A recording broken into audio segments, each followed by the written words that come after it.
He showed up to get fired in a jacket that still had crayon on the sleeve. Nobody noticed. Nobody ever noticed Ethan Carter. That was, in a way, the whole problem. For 6 years, he had moved through the corridors of Nexus AI like a shadow, fixing what broke, preventing what threatened to break, and leaving before the day shift arrived to take credit for a building that simply worked. He knew every cable run, every server rack, every hidden fault line in the system's architecture. And this morning, on a cold Tuesday in November, the woman who'd been CEO for exactly 11 days was about to escort him out of it forever. What no one in that glass-walled conference room understood, not Olivia Bennett, not the HR director sweating through his collar, not the 2 security guards standing near the door like potted plants, was that firing Ethan Carter was the most expensive mistake this company would ever make. They just didn't know it yet. If this story already has you hooked, hit that like button right now and drop a comment with the city you're watching from. I want to see exactly how far this story travels. Now stay with me, because what happens next will keep you up at night. The conference room on the 14th floor had a view of the whole city if you stood at the right angle. Ethan didn't stand at any angle. He sat in the chair they pointed him to, his worn canvas backpack resting against his leg, and he watched Olivia Bennett read from a single sheet of paper like she was delivering a grocery list. She was 34, maybe 35. Sharp jaw, sharper eyes. The kind of woman who had learned early that hesitation read as weakness, so she'd cut it out of herself somewhere along the way and never looked back. Her suit was charcoal gray and probably cost more than Ethan's monthly rent. She hadn't looked up from the paper yet. "Mr. Carter," she said, "your position is being eliminated as part of a structural reorganization of the facility's operational support division." Ethan waited. "Your access credentials will be deactivated at noon today. HR will walk you through the separation package, which includes—" "Can I ask you something?" Ethan said. She looked up then, slightly surprised, like the chair had spoken. "You're running the system update tonight," he said. It wasn't a question. She glanced at Marcus Webb, the HR director. A small look, the kind executives use when they want to say this is already taking longer than it should. "The scheduled maintenance update is an internal matter," she said. "Don't run it," Ethan said. "Not tonight." The room got quiet in a specific way. Not the quiet of people thinking, but the quiet of people deciding how to react. Olivia set the paper down.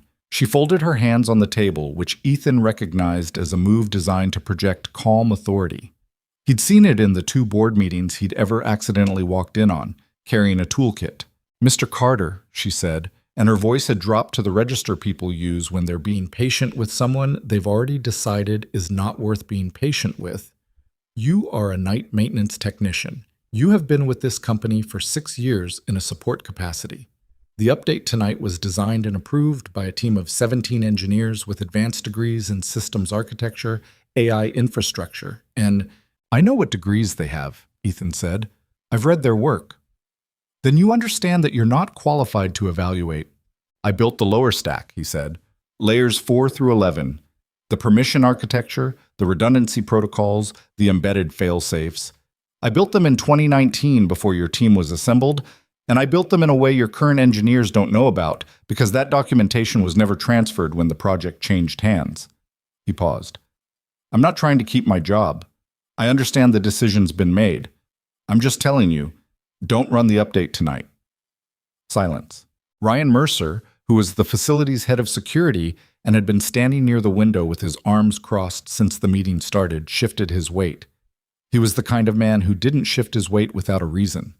Olivia looked at Ethan for a moment, actually looked at him, maybe for the first time, and then something behind her eyes closed like a door. "Thank you for your service to Nexus AI," she said. "Security will walk you out." The lobby of Nexus AI's main facility was all polished concrete and LED lighting, the kind of space designed to impress visitors and remind employees of the gap between where they were and where they were not. Ethan had never minded it. He'd spent most of his time in the sublevels anyway, in the corridors that nobody toured where the real work happened in the dark. The security guard who walked him out was named Dominic. He was 26, played basketball on weekends, and had a daughter in the same school district as Emma. They talked about it once, outside the loading dock at 3 in the morning while Ethan was eating a sandwich and Dominic was halfway through a 12-hour shift. "Hey," Dominic said quietly as they reached the front doors. I'm sorry about this. It's fine, Ethan said. You want me to call you up? I've got the bus. Thanks, Dom. He pushed through the doors. The cold hit him immediately, that sharp-edged November cold that had real opinions about where you should be standing.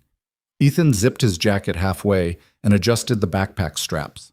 On the front pocket of the backpack, where a logo or a brand name might have been, there was instead a drawing in purple marker, a rocket ship with a crooked nose and 4 uneven flames shooting out the bottom.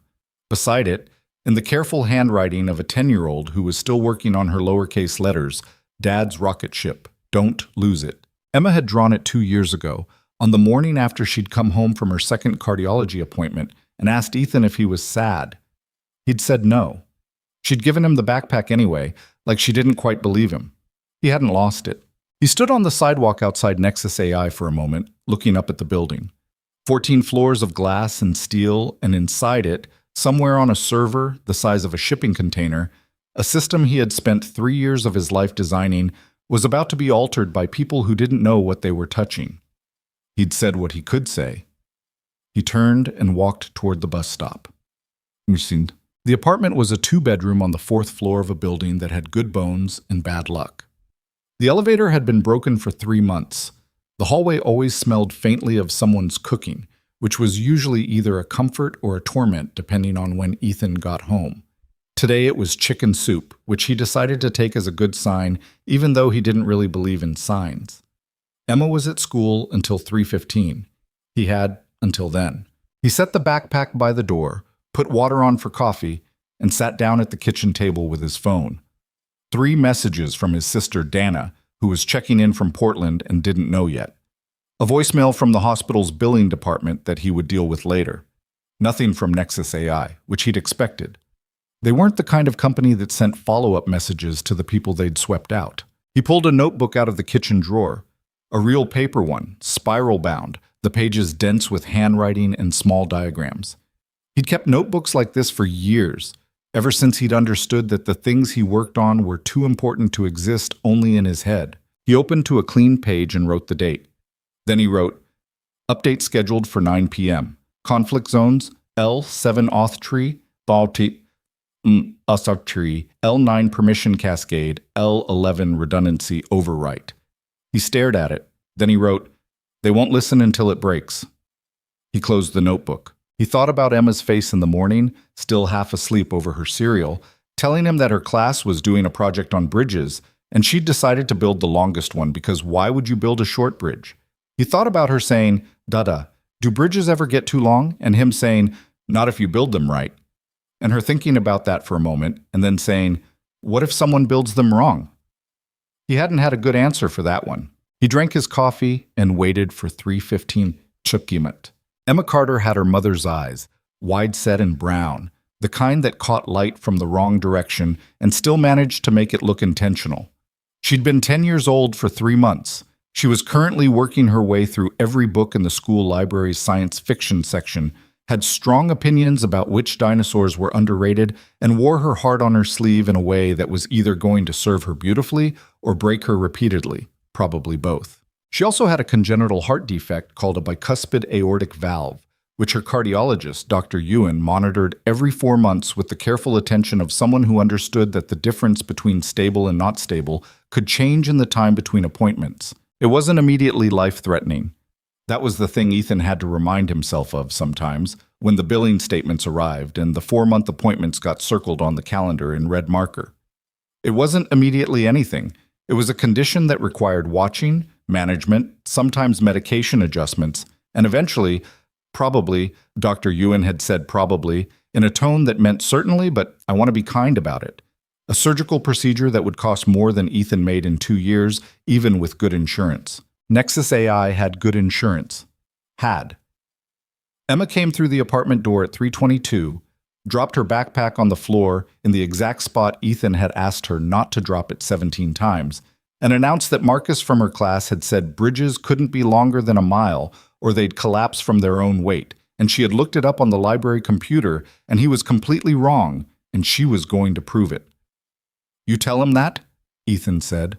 I said I'd show him the research.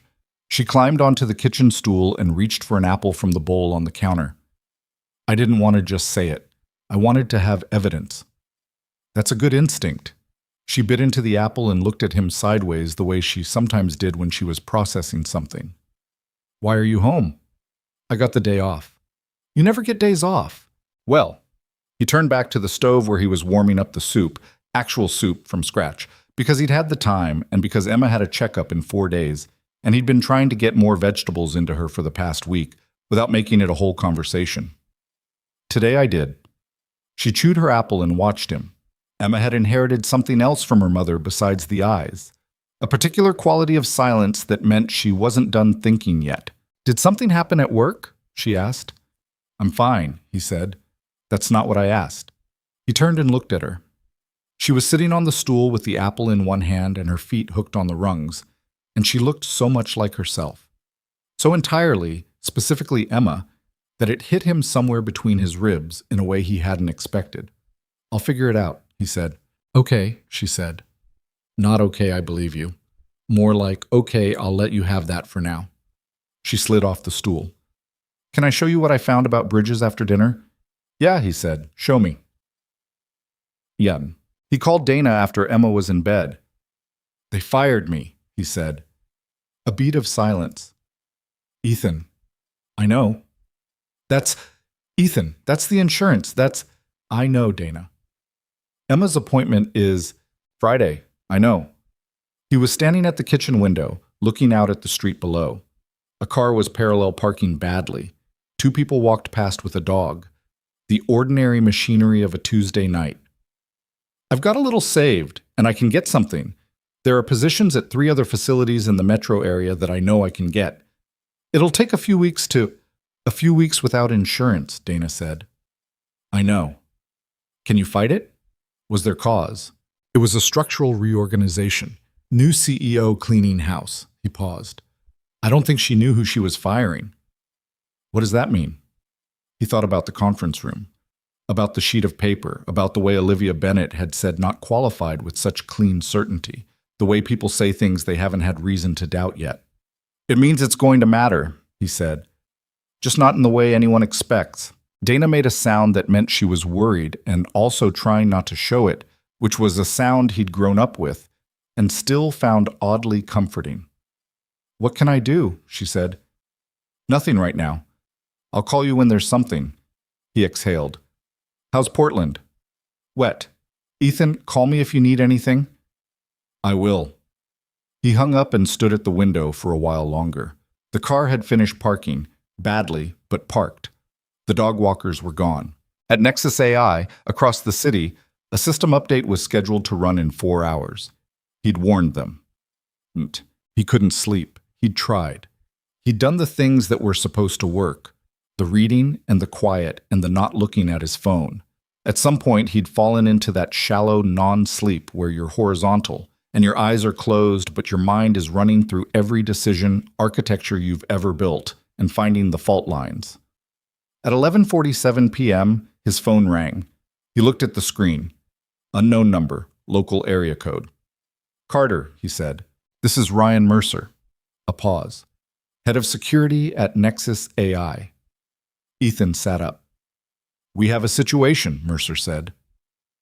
Outside, the city was doing what cities do at midnight, humming along in the dark, carrying on its business in the in-between hours. Somewhere across that city, 14 floors up, warning lights were probably beginning to do something they weren't supposed to do. I know, Ethan said. How fast can you get here? He was quiet for a moment. He thought about Emma asleep in the next room, about the checkup on Friday, about the gap between what he knew and what they'd assumed. I can't leave my daughter, he said. She's 10. Another pause, longer this time. Mercer processing. We'll figure something out. Mr. Carter, the update ran 3 hours ago.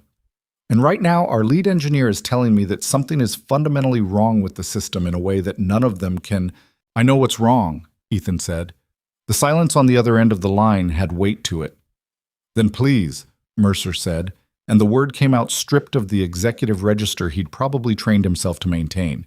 Just a man, tired, up at midnight, looking at something he didn't understand and didn't have the tools to fix. Please help us. Ethan looked at the bedroom door across the hall. A strip of light showed underneath it. Emma sometimes left her lamp on, the small one shaped like a moon that she'd had since she was 6. Let me call my neighbor, Ethan said, and then I need you to understand something before I walk back into that building. What's that? I'm not doing this for the company, he said. I'm doing it because people could get hurt if the system crashes. We clear on that? A beat. Clear, Mercer said. Give me 20 minutes. He got up, pulled on his jacket, the one with the crayon on the sleeve, and went to knock on the neighbor's door. Mrs. Alvarez was 68 years old, had a cat named Biscuit, and had watched Emma approximately 40 times over the past 3 years during night emergencies that Ethan always paid back in homemade food and small repairs around her apartment. She opened the door in a bathrobe, took one look at Ethan's face, and said, Go, I'll listen for her. I'll be back before she wakes up if I can, he said. Ethan. She put a hand on his arm. She's fine. Go do what you do. He nodded and went. The cab ride across the city took 18 minutes. Ethan spent them looking out the window at the passing neighborhoods, the lights strung between buildings, the particular quality of a city at midnight that was neither asleep nor awake, but something in between. He had his notebook open on his knee, but he wasn't writing in it. He was running through architecture in his head.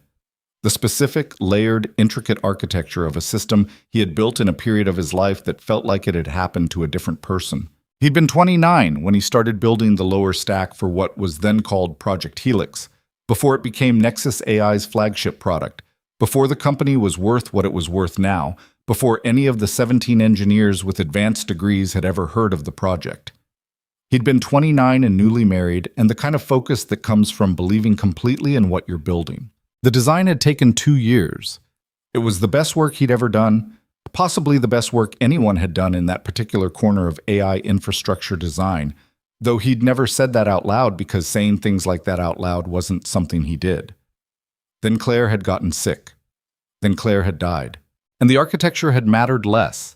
The layers and the fail-safes and the elegant redundancy he'd built into the foundation of a system that was going to power the future had mattered so much less than being home when Emma woke up. Being there for school drop-off, learning how to braid hair, which he'd failed at approximately 60 times before getting competent, figuring out how to be both people, how to be enough. He'd stepped back from the architect role. They'd let him stay on in maintenance because he'd asked, because something about the building still pulled at him, and because he couldn't make himself fully let go of the thing he'd built. Now it was breaking. The cab pulled up to the Nexus AI building. The front of the facility looked the same as it had that morning, which struck Ethan as strange. When something was seriously wrong inside a building, it felt like the building should look different. But the glass was the same glass, the lights were the same lights, and only the 2 additional security cars parked at awkward angles near the entrance suggested that anything had changed. Mercer was waiting at the door. He was a big man. Not threatening big, just the kind of big that takes up its space honestly. Gray starting at his temples, a look on his face that Ethan recognized as the particular expression of a capable person confronting something outside their capability. Carter, he said, and extended a hand. Ethan shook it. Walk me in, Ethan said. Tell me everything that's happened since the update ran. Mercer pushed through the door and Ethan followed him into the building he'd been escorted out of 14 hours ago. The lobby felt different at midnight, emptier. The LED lighting shifted to a lower setting, the whole space stripped of the performance it put on for daytime visitors. The update ran at 8:58 p.m., Mercer said, already walking toward the elevator bank. Initial diagnostics showed green across the board. By 10 o'clock, the secondary authentication layer started throwing errors. By 11, we had 4 monitoring stations that had gone dark, and 2 corridor access systems that were cycling, locking and unlocking without commands. Which corridors? B-level and the server wing. Ethan nodded, something clicking in.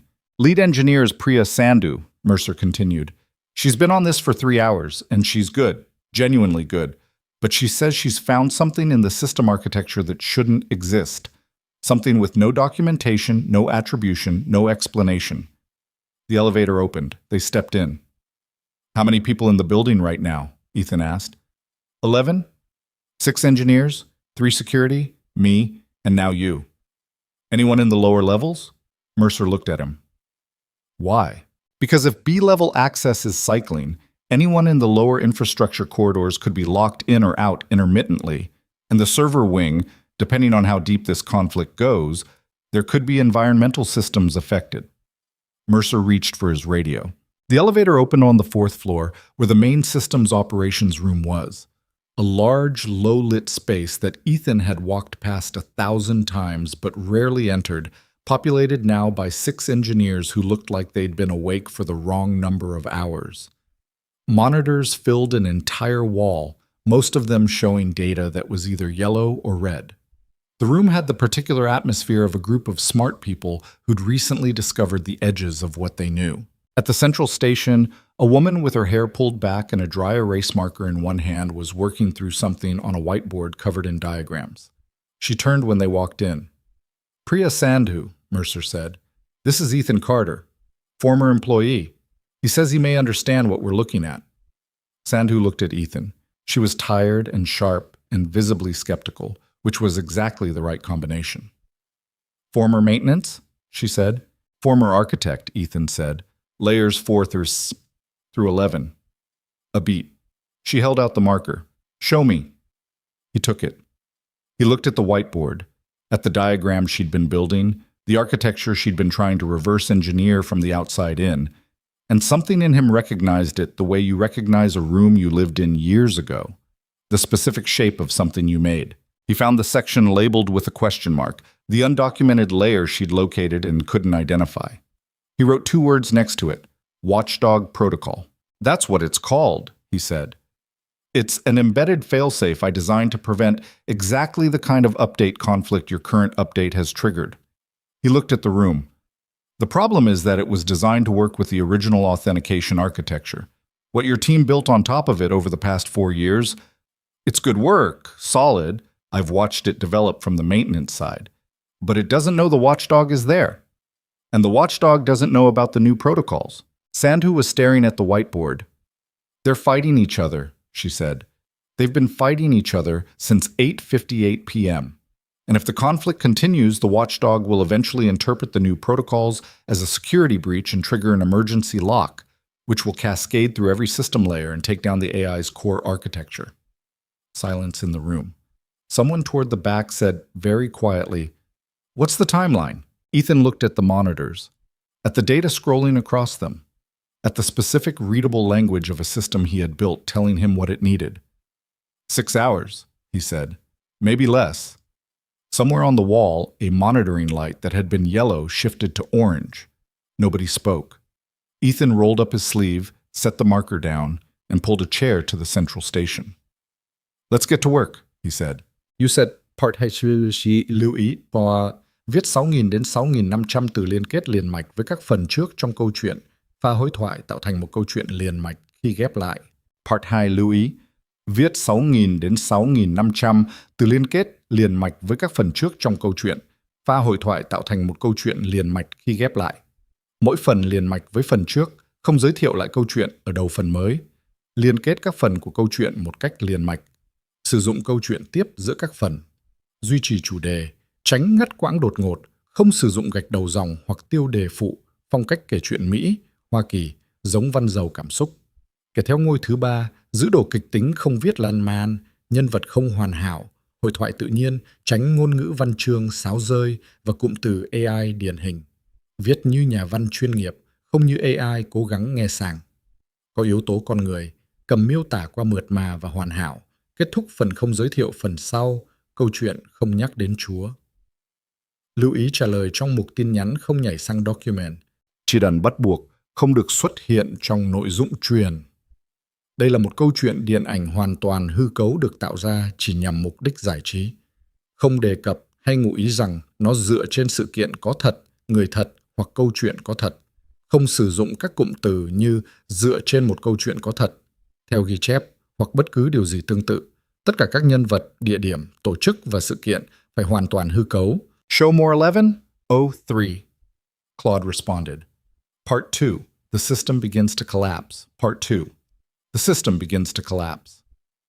The dry erase marker squeaked against the whiteboard, and nobody in the room cared because everyone was watching Ethan Carter draw a map of something they'd been staring at for 3 hours without understanding. He didn't draw the way architects usually drew, with the clean confidence of someone performing expertise. He drew the way a person draws when they're remembering, when the knowledge lives somewhere deeper than the professional layer, when the hand knows the shape before the brain has finished forming the words. His lines were quick and slightly uneven and completely precise. The original stack, he said, drawing a horizontal base layer and labeling it with numbers, runs from layer 4 to layer 11. Think of it as the foundation of a building. Everything your team built from 2021 onward sits on top of this foundation. But here's the problem. He tapped a point midway through the diagram. The foundation has load-bearing elements that were never documented in the handover files. The Watchdog protocol is one of them. It's not decorative, it's structural. Priya Sandhu was standing 2 feet to his left with her arms crossed and her marker uncapped, the way she'd been standing since he started. She wasn't hostile exactly. She was the kind of engineer who reserved judgment until she had data, which Ethan recognized as a professional reflex he respected. "Why wasn't it in the handover documentation?" she asked. He paused. Not a long pause, but the kind that had something behind it. "I left the architect role before the formal handover was complete," he said. "The documentation was supposed to be finished by a colleague.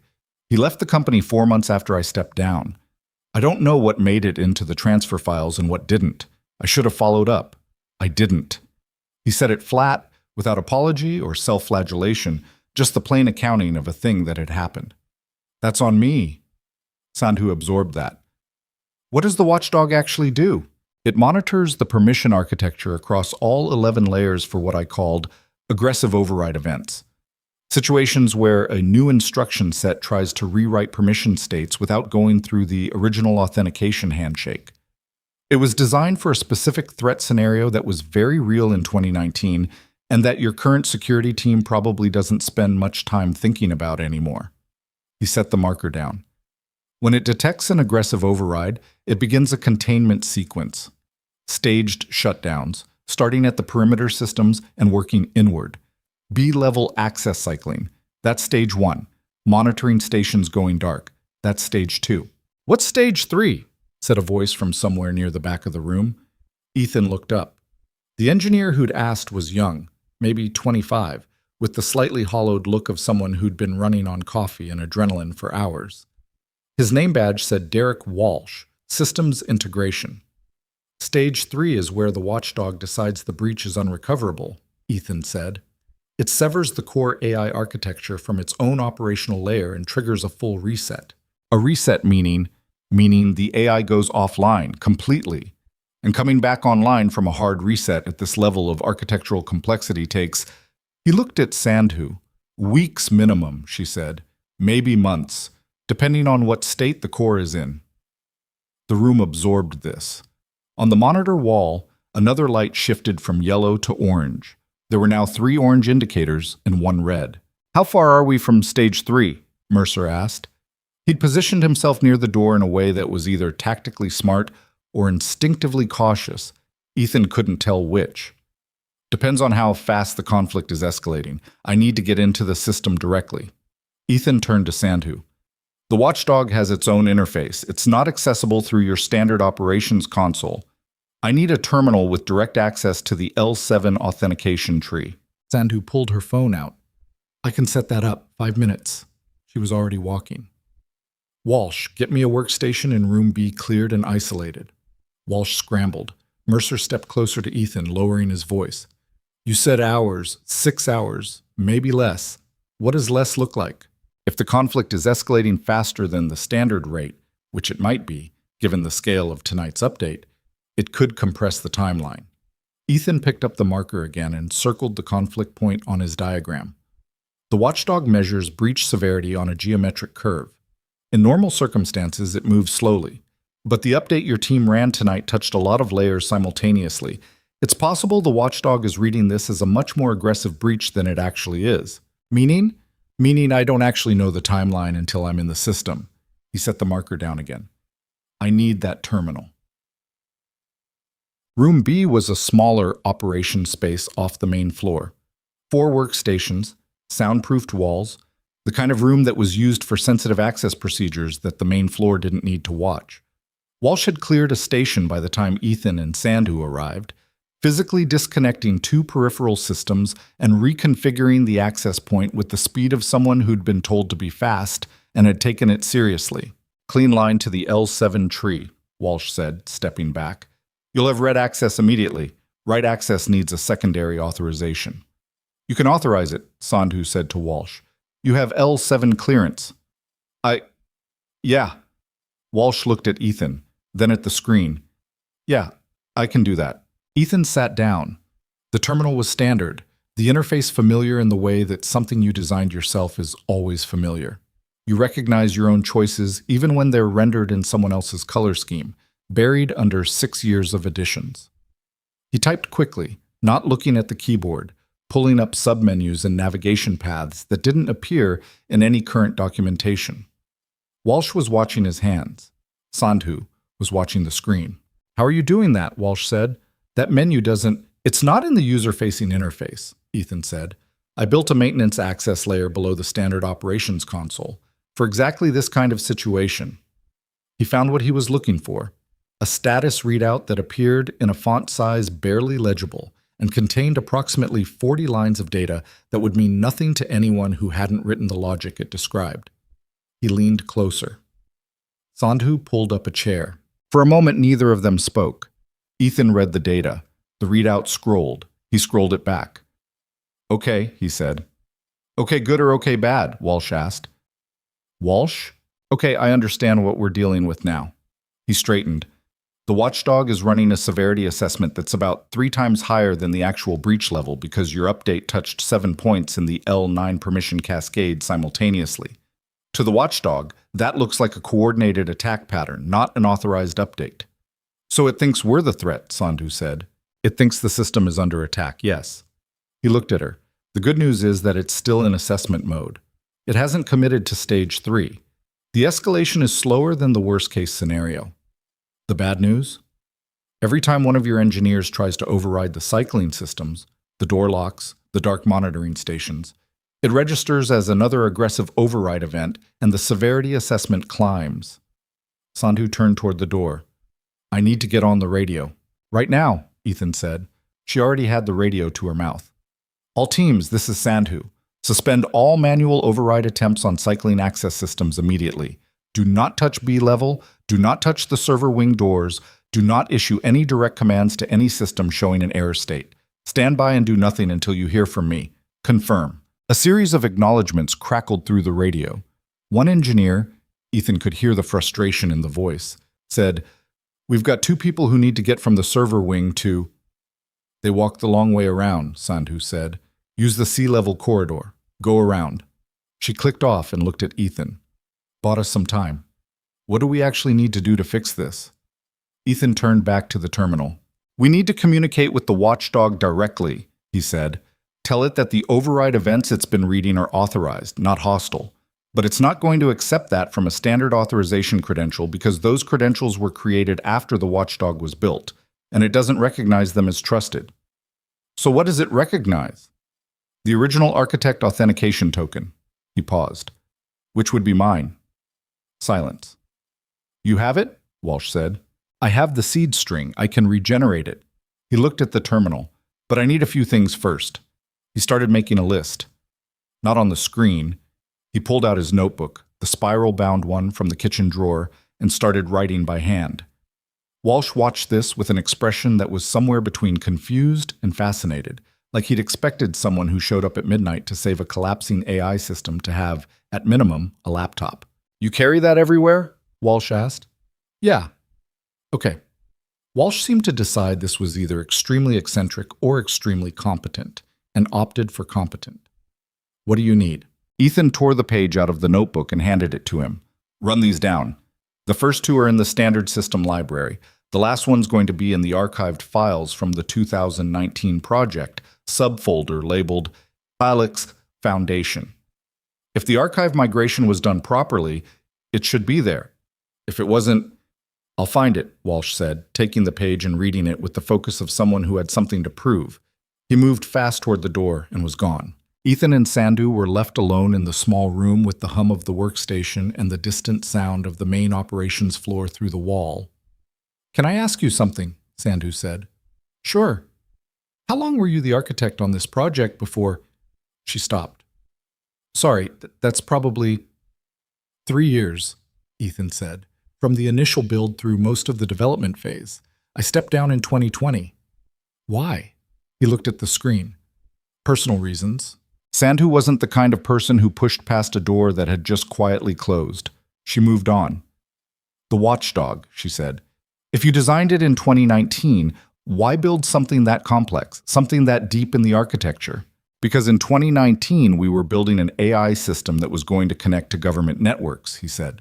"Defense infrastructure, public utility grids. The threat wasn't hypothetical.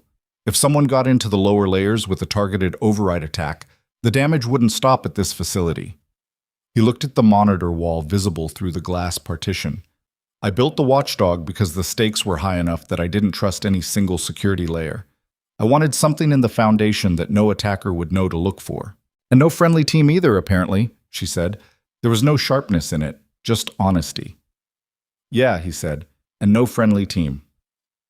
At 1:34 a.m., Olivia Bennett walked into the Nexus AI Operations Center. She hadn't slept. That much was obvious from the slightly compressed quality of her expression. The way the executive composure she wore so naturally during business hours was thinner at this hour, more effort than default. She'd driven herself. Mercer had called her at midnight, and she'd been in the car within 10 minutes, which said something about either her anxiety level or her sense of responsibility, possibly both. She stopped in the doorway of the main operations floor and took in the monitors. The spread of orange and red among the data displays. The engineers at their stations with the posture of people working hard on a problem that wasn't yielding. The general controlled panic that a well-managed crisis wears when it's still being managed. Mercer met her at the door. "What's the actual situation?" she said. "We have a fix in progress," Mercer said. That's not an answer." Carter found the problem. "He's working on a solution. He needs about—" Mercer checked his watch. "He needs more time than we have, and we're trying to buy him that time." She looked past Mercer toward the room labeled B on the door. Through the glass, she could see Ethan Carter at a workstation, and she could see Derek Walsh standing near him with a laptop open, and she could see Priya Sandhu on the phone pacing. "He came back," she said. "I called him," Mercer said. "Why?" Mercer looked at her with the controlled patience of someone choosing their words carefully. "Because Sandhu found an undocumented architecture layer in the lower stack that none of our current team has any knowledge of, and because Carter warned us this morning that running the update was a bad idea, and I heard what he said this morning. Right. A beat.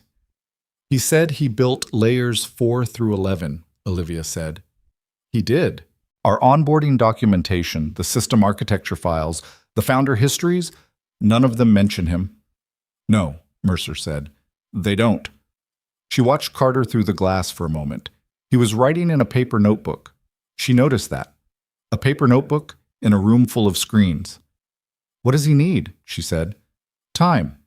And for us to stop making it worse." She exhaled. "Fine. What are we doing to not make it worse?" In room B, Ethan was working through a problem that was simultaneously technical and personal in a way he hadn't fully anticipated. The seed string for his original authentication token existed in his memory as a 42-character sequence that he had deliberately memorized in 2019 because he'd decided never to write it down anywhere that could be accessed externally. He could recall it. 36 of the 42 characters came back to him immediately, with the clean precision of muscle memory. The remaining 6 were where things got complicated. He'd built the string using a personal encryption method, which meant the missing characters were derived from a pattern that was specific to him, specific to a point in his life that he'd done a certain amount of work to step away from. The pattern was based on a date. Claire's birthday, January 19th, 2018, the last birthday she'd celebrated before the diagnosis. He'd chosen it because it was the thing he'd least likely forget. He hadn't anticipated that eventually not forgetting it would have its own kind of cost. He wrote the string out on the page in his notebook, 36 characters, 6 blanks. Then he wrote the date below it, January 19th, 18. And then he worked through the derivation logic he'd used, a substitution cipher built on a prime sequence he'd developed specifically for this purpose, and rebuilt the 6 missing characters one by one. Walsh watched this without saying anything. When Ethan had all 42 characters, he looked at the string for a moment. Just a moment. Then he turned back to the terminal and started typing. "Is that the authentication token?" Walsh asked. "It will be when I run it through the regeneration algorithm," he typed. "Then we'll see if the watchdog still recognizes it after 6 years of architectural changes above it. If it doesn't?" Ethan didn't answer that immediately. He finished entering the sequence and ran the regeneration. The terminal processed for several seconds, enough seconds that Walsh shifted his weight. Then a single line appeared on the screen, "Architect credential recognized, awaiting authentication challenge."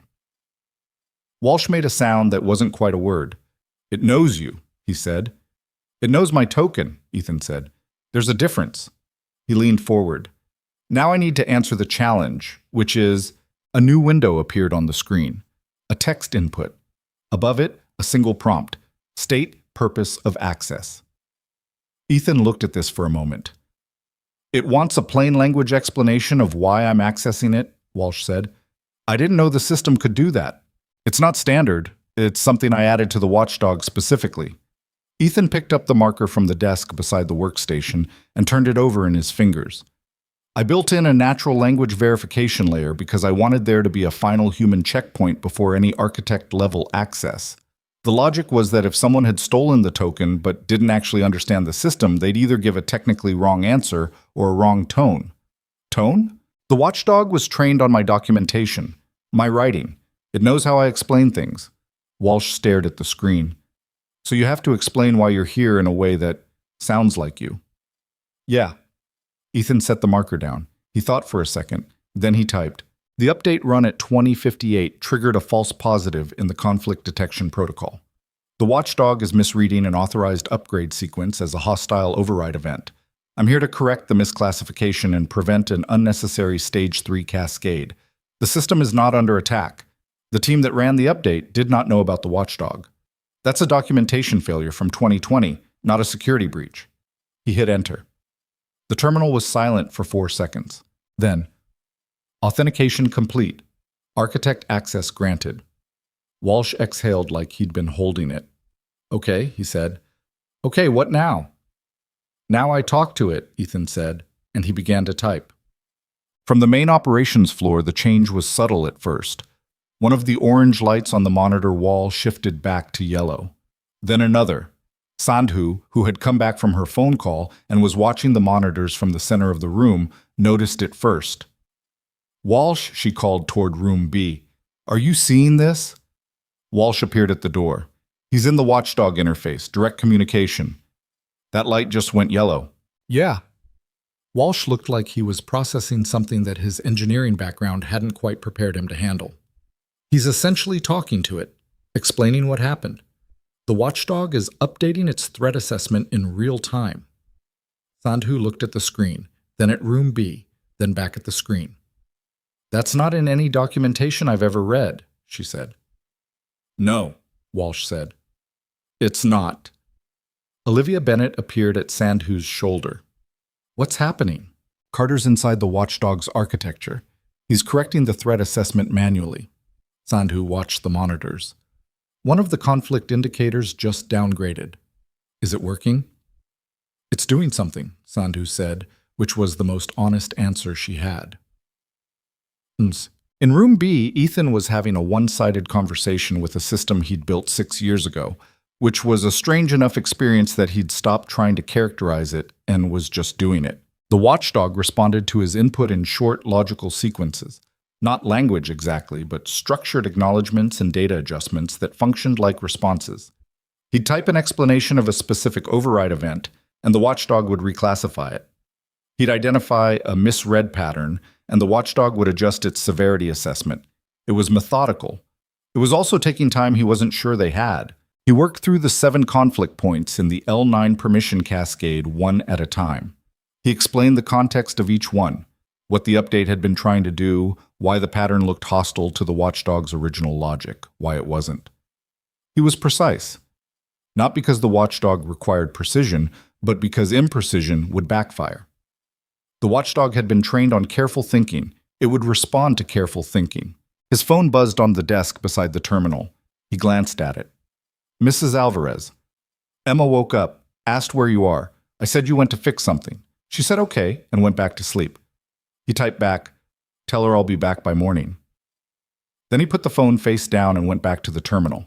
Outside room B, through the glass, he could see the operations floor in a state of suspended, watchful tension. Engineers at their stations, Mercer standing near the center of the room with his arms crossed, Sandhu moving between workstations.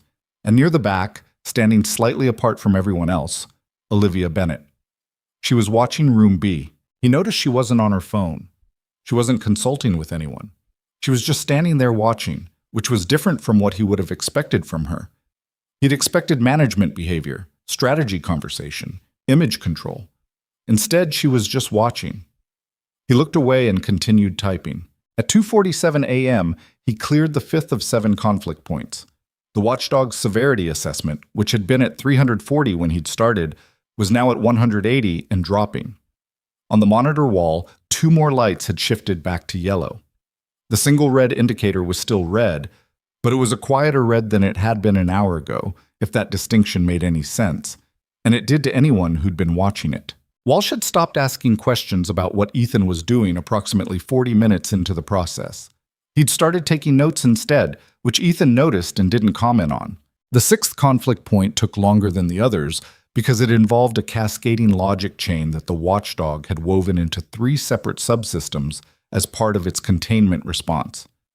Ethan had to approach it from 2 directions simultaneously, explaining the misclassification through the primary interface while using a secondary input to walk back the containment steps the watchdog had already taken. It was like convincing someone to slowly untie a knot while they were still gripping the rope. You okay? Walsh said around the 2-hour mark. Ethan looked up. Yeah. When did you last eat something? He thought about it.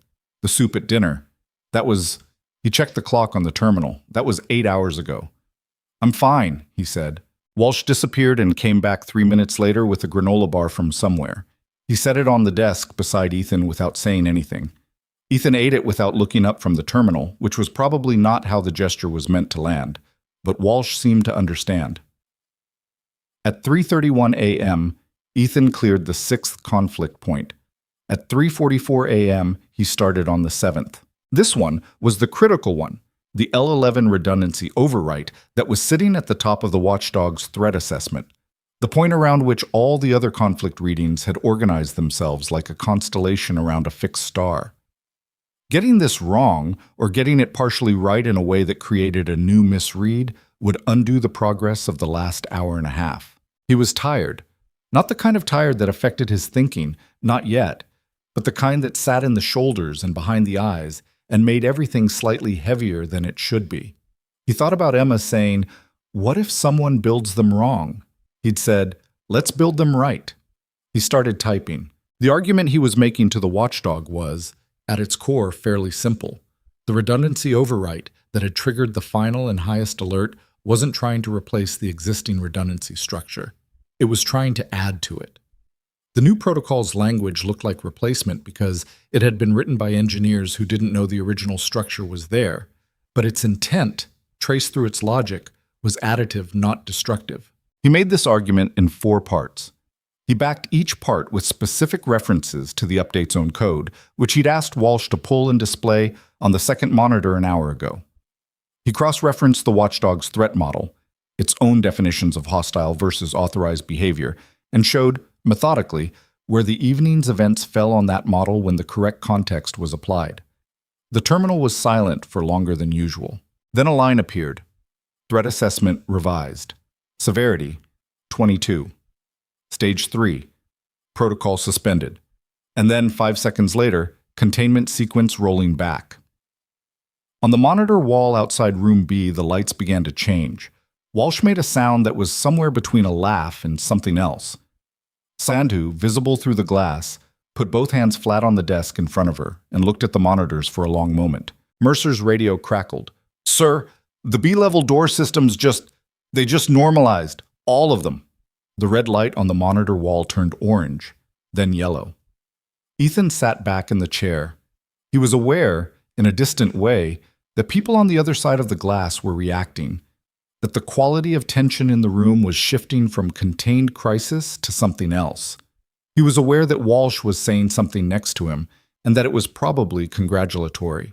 He looked at the terminal, at the string of messages scrolling across the screen as the watchdog walked back 47 individual containment steps in order, restoring access systems and monitoring stations and security protocols one by one, like someone carefully unsetting every trap they'd laid. He'd built that. He'd built the logic that was reversing itself right now because he'd asked it to. 6 years ago, in a different version of his life, he'd sat in a room not unlike this one and made a series of decisions about how a system should behave and what values it should be built on. He'd built in the ability to recover. He'd built in the ability to listen. He hadn't known then that he'd be the one talking it back from the edge. He picked up his phone. 3:52 a.m. Mrs. Alvarez had sent a second message, time-stamped 3:40. She's still asleep. Biscuit is sitting on her feet. Don't rush. He looked at that for a second. Then he set the phone down. We're not done, he said to Walsh. Walsh stopped talking. We're not? The watchdog is rolling back the containment, but the underlying conflict, the fact that the L9 and L11 layers don't know each other, exists, that's still there. The moment someone runs another update that touches those layers, this will happen again. So we need to fix the actual conflict. We need to document the watchdog and integrate it into the current architecture. Your team needs to know it's there, what it does, and how to work with it instead of against it. Ethan opened a new document on the terminal. I'm going to start writing that documentation right now while I still have architect access, because I don't know if I'll have it tomorrow. Walsh sat down on the second chair without being asked. Tell me what to type, he said. Ethan looked at him. You've been here for 3 hours watching me work, Walsh said. I'm not leaving now. Ethan considered this for a moment, then he turned back to the screen. Start with the architecture overview, he said. Layer 4 through 11, foundation structure. I'll walk you through it. Walsh's fingers went to the keyboard. Outside on the operations floor, the last orange indicator on the monitor wall turned yellow. Sandhu wrote something on the whiteboard, looked at it, and then, in a gesture that was small and entirely private and probably unconscious, she pressed her fingers briefly to the board like she was checking that it was real. Mercer stood in the center of the room and let himself breathe for the first time in hours. And in the corner, against the wall, Olivia Bennett watched Room B through the glass, watched the man she had fired 17 hours ago sitting at a terminal in a jacket with crayon on the sleeve, building documentation for a system that existed because of him. In a building that had nearly failed because she hadn't stopped to ask why he'd been there for 6 years, and no one had thought to wonder what he actually knew. She didn't say anything. There wasn't anything to say, not yet, but she stayed. You said, Part 3. Louis? Viết 6.000 đến 6.500 từ liên kết liền mạch với các phần trước trong câu chuyện và hội thoại tạo thành một câu chuyện liền mạch khi ghép lại. Part 3. Louis? Viết 6.000 đến 6.500 từ liên kết liền mạch với các phần trước trong câu chuyện, pha hội thoại tạo thành một câu chuyện liền mạch khi ghép lại. Mỗi phần liền mạch với phần trước không giới thiệu lại câu chuyện ở đầu phần mới, liên kết các phần của câu chuyện một cách liền mạch, sử dụng câu chuyện tiếp giữa các phần, duy trì chủ đề, tránh ngắt quãng đột ngột, không sử dụng gạch đầu dòng hoặc tiêu đề phụ, phong cách kể chuyện Mỹ, Hoa Kỳ, giống văn giàu cảm xúc. Kể theo ngôi thứ 3, giữ độ kịch tính không viết lan man. Nhân vật không hoàn hảo, hội thoại tự nhiên, tránh ngôn ngữ văn chương, sáo rơi và cụm từ AI điển hình. Viết như nhà văn chuyên nghiệp, không như AI cố gắng nghe sàng. Có yếu tố con người, cẩm miêu tả qua mượt mà và hoàn hảo, kết thúc phần không giới thiệu phần sau, câu chuyện không nhắc đến Chúa. Lưu ý trả lời trong mục tin nhắn không nhảy sang document, chi đàn bắt buộc, không được xuất hiện trong nội dung truyền. Đây là một câu chuyện điện ảnh hoàn toàn hư cấu được tạo ra chỉ nhằm mục đích giải trí, không đề cập hay ngụ ý rằng nó dựa trên sự kiện có thật, người thật hoặc câu chuyện có thật, không sử dụng các cụm từ như dựa trên một câu chuyện có thật, theo ghi chép hoặc bất cứ điều gì tương tự. Tất cả các nhân vật, địa điểm, tổ chức và sự kiện phải hoàn toàn hư cấu. Show more 1143 2/2. Claude responded, Part 3. The Search for the Real Architect. Part 3. The Search for the Real Architect. The documentation took until 5 in the morning. Walsh typed until his fingers made small errors he had to correct, and Ethan talked through the architecture with the patience of someone who understood that the person across from him was learning it for the first time while also trying to record it accurately. It wasn't a fast process. It wasn't clean. There were moments where Ethan would say something and Walsh would type it, and then Ethan would say, "Back up. That's not quite right." And Walsh would delete and retype without complaint, because he'd understood somewhere around the 2-hour mark that getting this right mattered more than getting it done. They built 43 pages of documentation, not polished documentation, not the kind that went through 3 editorial reviews and came out the other side, formatted and indexed and aesthetically consistent, the raw kind, the kind that contained Ethan's voice, his specific way of explaining layered logic, his habit of noting the reasoning behind a decision rather than just the decision itself. Walsh would format it later. Right now, it just needed to exist, needed to be captured before the architect access window closed, and before the man who held it all in his head walked back out of the building. Sandhu came in around 4:30 with 2 cups of coffee. She set one next to Walsh without looking at him, set one next to Ethan, and stood behind them for several minutes reading what was on the screen. She didn't interrupt. She asked one clarifying question about the L7 authentication handshake structure, got a 3-sentence answer that satisfied her, and went back to the main floor. At 5:08 a.m., Ethan typed the final section, the one about the watchdog's maintenance protocols, the specific commands that could be used to update its threat logic as the system evolved, so that the same conflict would never happen again in exactly the same way. He closed the document. Walsh saved it in 4 separate locations immediately, with the focused urgency of someone who had recently watched what happens when critical information only lives in one place.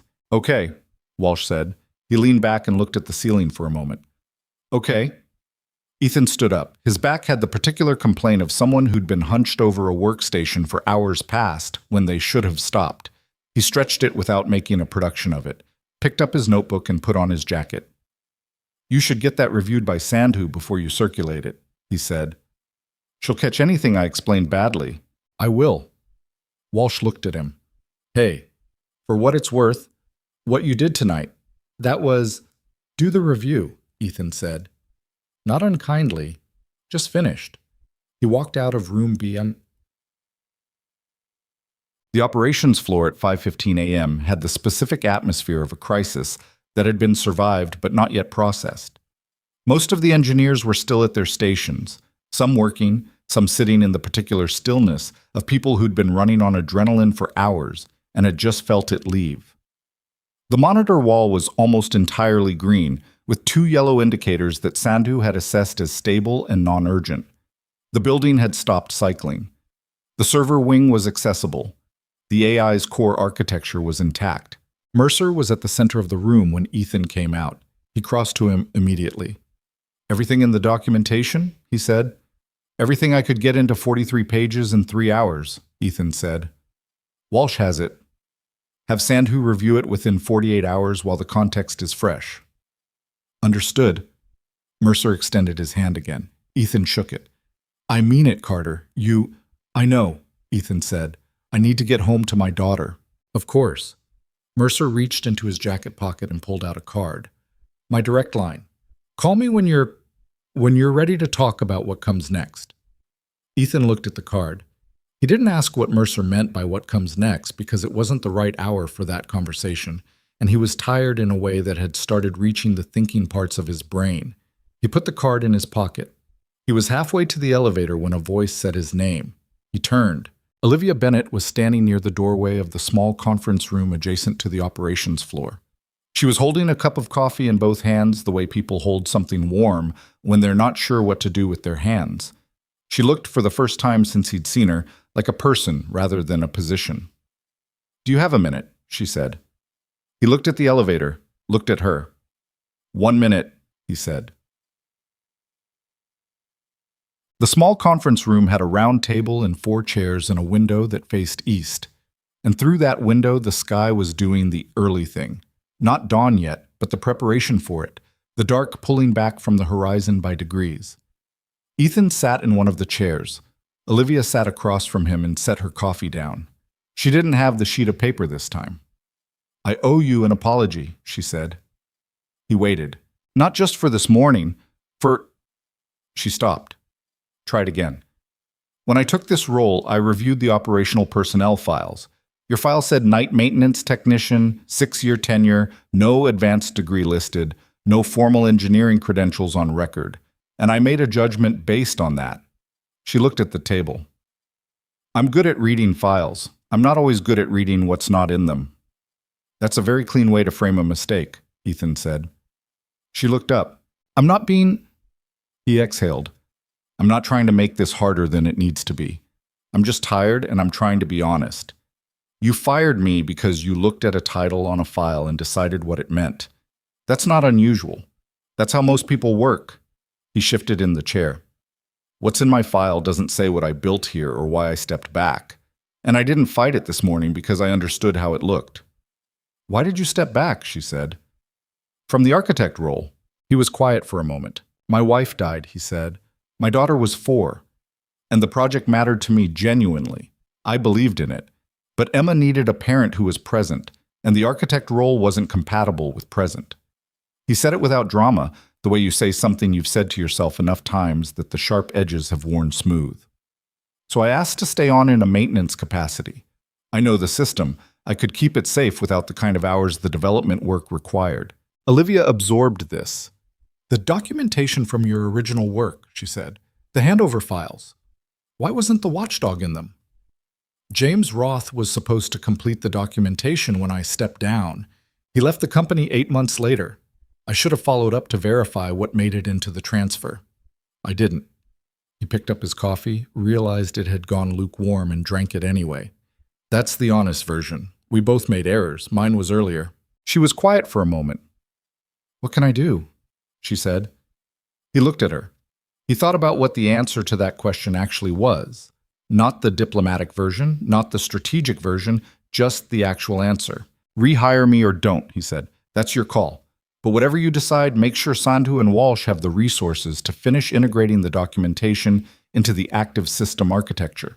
Because right now, the watchdog is stable and the conflict is resolved and the building is green, but in 6 months, someone is going to run another update, and if the integration work hasn't been done, we'll be back here.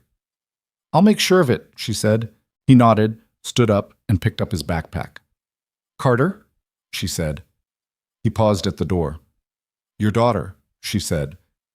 Is she... She stopped, clearly uncertain whether she was crossing a line. Mercer told me about her condition. I looked at your benefits records after he called me tonight. I wanted to understand the situation. He turned back slowly. There was a particular quality to this kind of attention. Someone learning information about your life from files, from records, from the shapes that a difficult situation leaves in administrative systems, that he'd always found uncomfortable, not because it was wrong, but because it made him aware of all the ways the circumstances of his life were readable without his permission. She's stable, he said. Her next cardiology appointment is Friday, Olivia said. I pulled the insurance file. The pending procedure, I'm aware of what's pending. You shouldn't have to worry about coverage, she said. Whatever else happens, whatever you decide about coming back, that shouldn't be in question. I'm going to have HR extend your benefits through the end of the year regardless. He looked at her for a long moment. He didn't say thank you. Not because he wasn't grateful. He was, in the complicated way you're grateful for something that shouldn't have been at risk in the first place, but because the words felt inadequate and slightly wrong for the hour and the situation. I'll think about the job, he said. He left. The cab ride home took 22 minutes. The city was in that specific pre-dawn state where the night people were finishing and the day people hadn't started, and the streets had a brief window of almost belonging to no one. Ethan sat in the back and watched it through the window and didn't think about anything in particular, which was a skill he'd developed after Claire died. The ability to be temporarily empty when being empty was what the moment required. His phone had 3 texts from Dana, sent between 2 and 4 a.m. when she'd apparently woken up and not been able to get back to sleep. The first asked if he was okay. The second said, I looked up Nexus AI online, Ethan. What is going on? The third just said, call me when you can. He texted back, I'm okay. I'll call you after Emma's at school. Mrs. Alvarez answered the door before he knocked. She had the particular awareness of a person who'd been sleeping lightly and listening for a specific sound. "Everything okay?" she said. "Fixed," he said. She studied his face the way she sometimes did, with the direct assessment of a woman who'd raised 3 children and had a fairly accurate internal meter for the difference between "I'm fine" and "I will be fine." Whatever she saw apparently landed in the second category because she nodded and stepped back. "She didn't wake up again after my text," she said. "Biscuit's still in there." "Thank you," he said. And this time the words felt right. He let himself into the apartment. The light above the stove was on. He always left it on when he was out, a habit from the early years of doing this alone, when having some light in the apartment felt like leaving something on for himself. The hallway was quiet. The strip of light under Emma's door was gone. She'd turned the moon lamp off at some point in the night. He stood in the hallway for a moment, just standing, letting the apartment's specific quietness settle over him. Then he went and knocked very lightly on her door. "Em."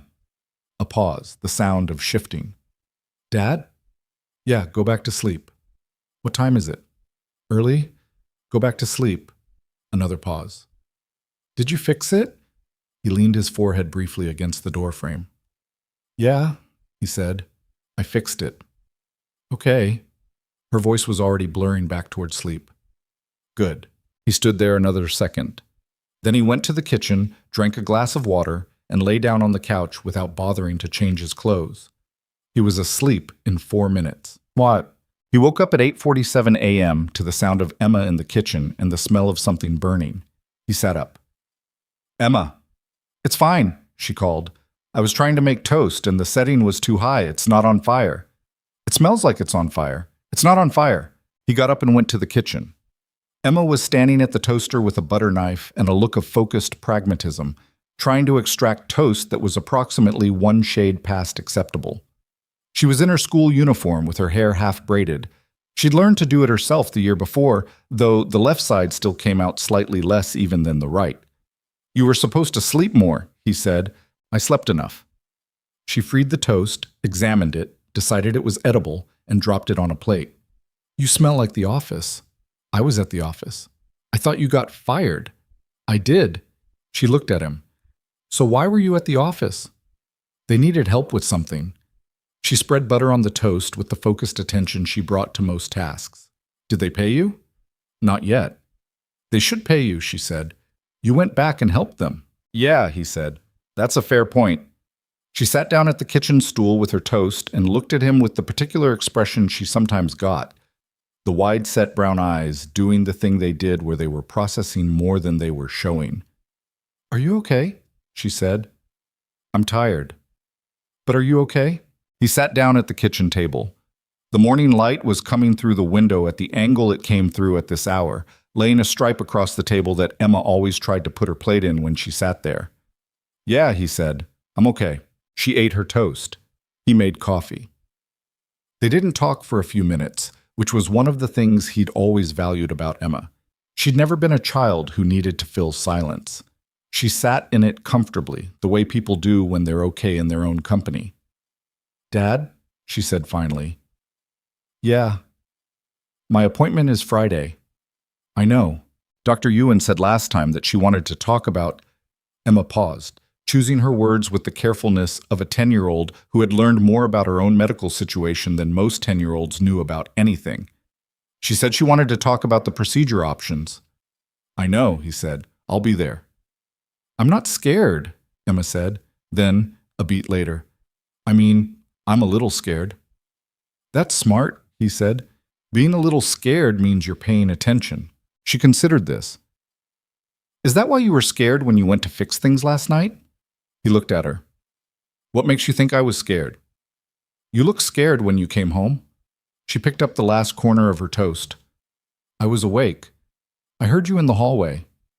He hadn't known that. "Yeah," he said, "a little scared." "But you fixed it anyway." "That's kind of the only option, Em." She seemed to think that was a reasonable answer. She finished her toast, slid off the stool, and went to finish her hair. He listened to her moving around her room, the specific sounds of morning, the ordinary percussion of a small life getting ready. and drank his coffee. He called Dana at 9:30 after Emma was on the bus. He told her what had happened, the condensed version, the firing, the update, Mercer's call, the night in the operations center. He told her about the watchdog and the authentication token and the 43 pages of documentation. He told her about Olivia's offer to extend the insurance. Dana was quiet through most of it, which was how she listened. "Are you going back?" she said when he finished. "I don't know. What would it look like?" "I don't know that either."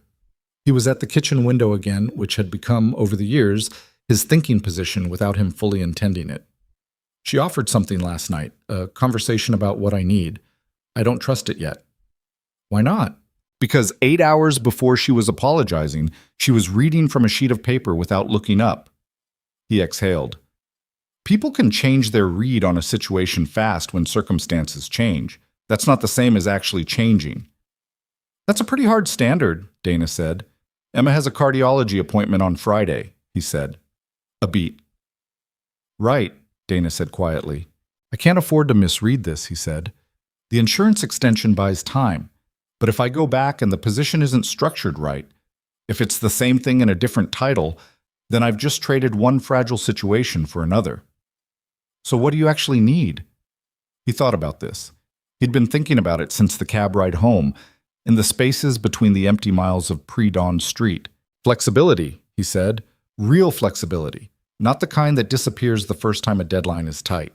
Emma's appointments, her school stuff, the things that come up. I need to be able to be her parent without it being treated like a liability." He paused. "And I need the coverage to be real, not provisional, not dependent on quarterly performance reviews." "That's not an outrageous list," Dana said. "No," he agreed. "It's not." "Then tell her that." He turned away from the window. "I know." "Ethan." Dana's voice shifted to the register she used when she was about to say something she'd been sitting on. "You built that system. You saved it. They owe you the conversation at minimum." "I know that too," he said. He slept for 3 more hours after hanging up with Dana, the deep and somewhat grim sleep of a body that had been pushing against its limits since midnight and was collecting what it was owed. When he woke up at 1 in the afternoon, there were 2 missed calls from Mercer and a text from a number he didn't recognize that said, "This is Olivia Bennett. When you're ready to talk, I'd like to meet. Not at the office, your choice of location, no agenda except to listen." He looked at the text for a while. Then he looked around the apartment. The kitchen with the 2 stools, the window with the morning stripe of light that was now an afternoon stripe. Emma's backpack still on the floor in the wrong spot. The corkboard on the wall near the door where he pinned things. School schedules, appointment cards, a drawing Emma had made last year of the 2 of them standing in front of a building that might have been the Nexus AI facility, though she'd never been there, which meant she'd drawn it from imagination, which meant she'd drawn it as she imagined it to be rather than as it was, which was the kindest possible way to see anything. He texted back, "Coffee at Hanley's on 5th, Thursday at 10. I'll be there for 30 minutes. The reply came back in under 2 minutes. "I'll be there." He put the phone down and started thinking about what he actually wanted. Thursday morning was cold in the specific way that November mornings were cold when the season had stopped being polite about it. Ethan got to Hanley's 12 minutes early, which was a habit. He'd never been able to not arrive early to things, even things he was ambivalent about. He got a coffee at the counter, took a table near the window, and watched the street. Hanley's was the kind of coffee shop that had been in the neighborhood for 20 years and had survived 4 rounds of gentrification by being genuinely good at the thing it was supposed to be good at. The coffee was excellent, the tables were slightly sticky in a way that nobody minded, and the staff knew the regulars by order rather than by name, which some people found impersonal and Ethan found restful. He had his notebook open but wasn't writing in it. He was watching a delivery truck try to parallel park across the street and failing repeatedly with the committed optimism of something that didn't know how to stop trying. Olivia arrived at 9:58. She was in a dark coat he hadn't seen before. Not the charcoal suit, just a coat, and the difference was enough to make her look like a slightly different version of herself. She saw him through the window before she came in, and there was a moment through the glass where they just looked at each other, and then she pushed through the door. She ordered a coffee, came to the table, Sat down without the performance of settling in. Just sat, coat on, hands around the cup. Thank you for coming, she said. You said no agenda, he said. I want to hold you to that. I know. She looked at him. I'll listen. He didn't open with pleasantries because the situation didn't call for them, and he was tired of speaking in registers that were designed to make hard conversations easier to have rather than better to hear. I'll come back, he said, under specific conditions, and the conditions are non-negotiable. She nodded. Emma has cardiology appointments every 4 months. When those are scheduled, I leave when I need to leave and the work waits. No exceptions, no conversations about it, no implicit expectation that I'll make it up in extra hours afterward. Understood, she said. If something comes up with her, a procedure, a recovery period, an extended absence, I need the ability to work remotely or take leave without it affecting my position or my benefits. I can make that work, she said. The coverage needs to be full, not conditional. Her procedure, when it happens, needs to be covered without a fight. I'm not interested in spending 3 months on the phone with the insurance department every time Dr. Yuen orders a test. Olivia was quiet for a moment. I'll handle the insurance personally. My COO oversees that department. I'll make sure the coverage is what it should be. I want that in writing, he said. Not legal language, plain language. What's covered, what's not, what happens if something changes. Fair, she said. What else? My role needs to reflect what I actually do. I'm not interested in a title. I'm interested in authority over the systems I'm responsible for. If I say something is a problem, I need it treated as a problem. I shouldn't need a degree listed on a file to have my technical judgment taken seriously. Something moved across her face at that. Not guilt exactly. Something more complicated. The expression of a person sitting with the weight of a specific error. That will not happen again, she said. And the way she said it had no performance in it, which was either genuine or very good imitation. He didn't know yet which, maybe both. One more thing, he said. She waited. Walsh and Sandhu. They worked through the night. Walsh typed for 3 hours at 4 in the morning to help me document a system he'd never heard of. Sandhu managed a crisis with 3 hours' notice using information she wasn't given. They should be recognized for that, not with an email, with something that matters. Olivia looked at him for a moment. Then something that wasn't quite a smile, something adjacent to it, moved briefly across her face. I'll take care of it, she said. He drank his coffee. She drank hers. The delivery truck across the street had finally committed to its parking spot, which was slightly crooked but functionally parked. I need to ask you something, she said, and you don't have to answer. He waited. The authentication token, she said. The seed string. Mercer showed me Walsh's notes. It was derived from a personal date. You chose something you'd remember. She paused. Was it? Yes, he said, before she could finish, because he knew what she was asking, and saying it out loud didn't make it heavier than it already was. She stopped. I built the watchdog to last, he said. I needed an anchor I'd never lose, no matter what else changed. He looked out the window. It turned out to be useful. She didn't say anything for a moment. Not because she had nothing to say. He could tell by her face she had something she was deciding whether to say. She decided. I'm sorry, she said, for your loss, and for how I handled the rest of it. He looked at her. He thought about Emma's appointment on Friday, about Dr. Yuen's voice on the phone in February, measured and precise, walking him through the scan results. About the stack of billing statements in the kitchen drawer that he'd learned to open without the particular hollow drop in his stomach that they'd caused in the first year. About Emma drawing a building she'd never seen because she was proud of her father and wanted to put that somewhere. Come to an agreement with HR, he said. I'll start Monday. He finished his coffee, picked up his backpack, and stood up. Carter, Olivia said. He looked at her. The warning you gave me, she said. Tuesday morning, before I... She stopped. You could have just left. He considered this. I built that system, he said. I wasn't going to watch it fail because nobody thought to ask the night maintenance guy what he knew.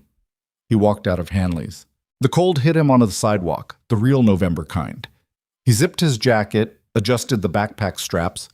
The rocket ship, in purple marker, catching the gray light for a moment, and turned toward the bus stop. Emma's appointment was tomorrow. He hadn't missed one yet. He wasn't going to start now. He walked, and the city moved around him the way it always did, carrying on its enormous and indifferent business. And somewhere in the building across town, a system was running clean and green and stable on a foundation that he had built, and that had held, and that had, when it mattered, known his voice. That was something. That was, in its way, enough. Except it wasn't quite over yet. Olivia Bennett had said she would come to an agreement with HR. She would make calls, send documents, put things in writing. But there was a difference between a CEO saying the right things in a coffee shop at 10 in the morning and those things surviving contact with the institutional machinery that actually ran a company the size of Nexus AI. Ethan had worked inside enough organizations to know that. And there was Friday still. Dr. Ewan's office, with the scan equipment and the careful language and the procedure options that had been hovering at the edge of every conversation for 6 months. He'd been holding a lot of things at once for a long time. He got to the bus stop and sat on the bench, and the cold was the cold, and the bus would come or it wouldn't, and he was tired in a way that went down past the physical, down to somewhere he didn't have a precise name for. His phone buzzed. Emma, from school. She wasn't supposed to have her phone out during the day, but she sometimes texted during lunch when something was important. The text said, "Did you know the longest bridge in the world is over 100 miles long? Marcus owes me an apology." He looked at this for a moment. Then, for the first time since Tuesday morning, he smiled. He typed back, "Tell him gently." Her reply, "I will be very gentle. I will be so gentle." The bus came. Here you said, Part 4. Lưu ý.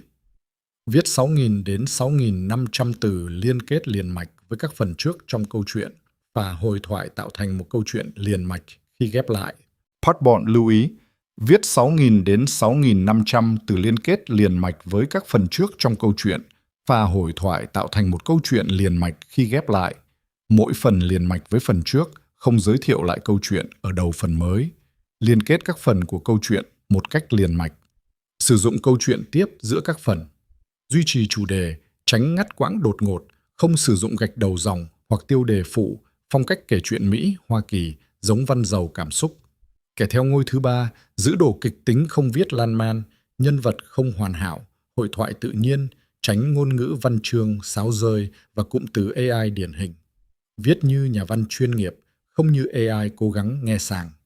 Có yếu tố con người, cầm miêu tả qua mượt mà và hoàn hảo, kết thúc phần không giới thiệu phần sau, câu chuyện không nhắc đến Chúa. Lưu ý trả lời trong mục tin nhắn không nhảy sang document. Chỉ đàn bắt buộc, không được xuất hiện trong nội dung truyền. Đây là một câu chuyện điện ảnh hoàn toàn hư cấu được tạo ra chỉ nhằm mục đích giải trí, không đề cập hay ngụ ý rằng nó dựa trên sự kiện có thật, người thật hoặc câu chuyện có thật. Không sử dụng các cụm từ như dựa trên một câu chuyện có thật, theo ghi chép hoặc bất cứ điều gì tương tự. Tất cả các nhân vật, địa điểm, tổ chức và sự kiện phải hoàn toàn hư cấu. Showmore 12022/2.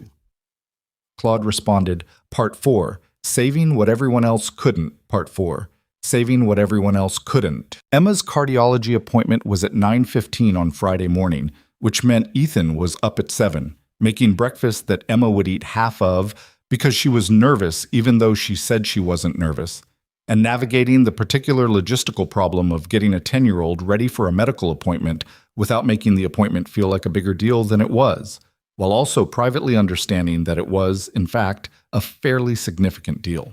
Dr. Ewan's office was on the 3rd floor of the Meridian Medical Center, 20 minutes by bus. The waiting room had chairs in a shade of blue that was probably chosen by someone who believed in the calming properties of color, and magazines that were 3 months old, and a fish tank near the reception desk that Emma always went to look at first thing, not because she was particularly interested in fish, but because it was a ritual she'd established on her first visit at age 6 and had maintained ever since. The orange one is new, Emma said, standing at the tank. Is it? Ethan said, not looking up from the intake form he was filling out for the 4th time in 8 months. Same questions, same answers. The administrative repetition of a system that didn't talk to itself. It's the biggest one now. It used to be the speckled one. Natural selection, Ethan said. Emma turned around and gave him a look that said she knew he was only half paying attention. She sat down next to him and pulled her book out of her bag. She was 3/4 through a science fiction novel about a girl who could communicate with satellite systems, which Ethan had chosen not to find symbolic. They waited. The appointment itself lasted 40 minutes. Dr. Ewan was a small woman in her 50s with the specific quality of attention that Ethan had come to understand was not the same as warmth, but was considerably more useful. She paid attention the way a good engineer paid attention, completely and without the performance of it. She had been Emma's cardiologist for 4 years. She knew Emma's file the way Ethan knew the lower stack, not because she'd memorized it, but because she'd built an understanding of it that went past the data points into the logic beneath them. The scan was routine. Emma lay on the table with the practiced patience of a child who had done this many times and had decided that being cooperative was less exhausting than being anxious. Ethan sat in the chair against the wall and watched the monitor and understood approximately 40% of what he was looking at, which was 40% more than he'd understood at the first appointment. Afterward, Dr. Ewan sat across the desk from both of them. She always included Emma in the conversation, had done so since Emma was 7, on the theory that a patient who understood their own condition was a better partner in managing it, and opened the file. "The valve function is consistent with the last scan," she said. "No significant change in the regurgitation index, which is good news." Emma nodded. She was holding her book in her lap and not reading it, which was her version of paying careful attention. However, Dr. Ewan said, and Ethan had learned to hear the specific weight of that word in this context, Emma is growing, and as she grows, the structural demands on the valve will increase. The window for the least invasive intervention is not indefinite. She looked at Ethan. "I want to have a serious conversation about scheduling the procedure within the next 12 to 18 months. Ethan kept his face neutral. "What does the procedure look like at this point?" "Balloon valvuloplasty, most likely. Minimally invasive, catheter-based. 2 to 3 days in the hospital, 4 to 6 weeks of reduced activity. The success rate for her specific presentation is very high, above 90%. She paused. "The longer we wait, the more likely we're looking at valve replacement rather than repair. And that's a more significant surgery with a longer recovery." Emma was quiet. Then she said, "Is the balloon thing the one where they go through your leg?" "Through a blood vessel in your leg, yes," Dr. Ewan said. "You'd be sedated. You wouldn't feel it." "Okay," Emma said. She thought about it. "That's actually kind of interesting." Dr. Ewan looked at her over her glasses. "Most people don't find it interesting." "I think most things are interesting," Emma said. "It's not the same as wanting to do them." Dr. Ewan made a note. Ethan caught something like amusement at the corner of the doctor's expression, the controlled kind. He'd seen it before with Emma. She had the effect on people of briefly making them forget the professional register because she was so straightforwardly herself. They scheduled a follow-up for 6 weeks out. Dr. Ewan gave Ethan a printed summary of the options and a referral to the pediatric cardiovascular surgical team at the hospital for a preliminary consultation. She walked them to the door of her office and put her hand briefly on Emma's shoulder. "You're doing well," she said. "That's not just something I say." "Okay," Emma said. "Thank you." In the elevator going down, Emma held the button for the lobby and stared at the floor numbers. 12 to 18 months, she said. "Yeah, that's not that long." "No," he said. "It's not." "Will the insurance—" "That's covered," he said. And this time when he said it, he meant it in a way he hadn't been entirely able to mean it 2 days ago. The written agreement from Nexus AI's HR department had arrived in his email Thursday afternoon. Plain language, as requested, 4 paragraphs, Olivia Bennett, CC'd. He'd read it 3 times. It said what it needed to say. Emma absorbed this. The elevator opened. They walked through the lobby past the automatic doors into the cold. "Dad," she said. "Yeah. I'm actually a little more than a little scared." He stopped walking. She stopped too, and they were standing on the sidewalk outside Meridian Medical Center with the November wind doing its business around them, and Emma was looking at him with her mother's eyes, which were his daughter's eyes, which were just Emma's eyes, and they were doing the thing where they showed more than she'd intended. He crouched down to her level. She was almost too old for this. Would be too old for it soon, in the way that children become too old for things incrementally, and then all at once. but she wasn't yet quite. Scared is okay, he said. I know, she said. You already told me that. I know I did. I'm telling you again. She looked at him for a moment. Then she leaned forward and put her forehead briefly against his, which was something she'd done since she was very small, and which she'd never explained, and he'd never asked about because some things didn't need explaining. Okay, she said. They stood up. They walked to the bus stop. The bus came. He started at Nexus AI the following Monday under a title that the HR paperwork called Chief Systems Architect, which was accurate and overdue, and which Ethan mostly ignored in favor of simply showing up and doing the work. His workspace was not on the 14th floor, which was where the executive offices were and where Olivia Bennett's assistant had initially suggested setting him up. He'd declined. He wanted to be on the 4th floor, adjacent to the operations center, in one of the rooms near the system's infrastructure. Mercer had raised an eyebrow at this. Sandhu had not. She'd simply identified a workspace, had it cleared, and had a workstation configured to his specifications by the time he arrived. It was a small room. It had a window that faced the parking structure, which was not a scenic view, and a whiteboard that covered most of one wall. By Tuesday afternoon, the whiteboard had a complete revised architecture diagram on it that Sandhu came in to look at and spent 20 minutes studying without speaking, which Ethan took as a reasonable reception. The work itself was, in the most literal sense, the same work he'd been doing for 6 years, maintaining, monitoring, understanding the system at the level where the real risks lived. The difference was that now people knocked on his door and asked him questions. Actual questions about actual problems, and listened to the answers. Walsh knocked on his door Tuesday morning with a printed copy of the documentation they'd written together on the night of the crisis, annotated in 3 colors with follow-up questions. I've been going through it, Walsh said, standing in the doorway with the look of someone who wasn't sure if they were welcome. There are some sections where I want to make sure I understood what you were saying. Sit down, Ethan said. Walsh sat. They spent an hour going through the annotations. Walsh's questions were good, the kind that came from someone who had actually read the material carefully and was trying to build a real understanding rather than a surface familiarity.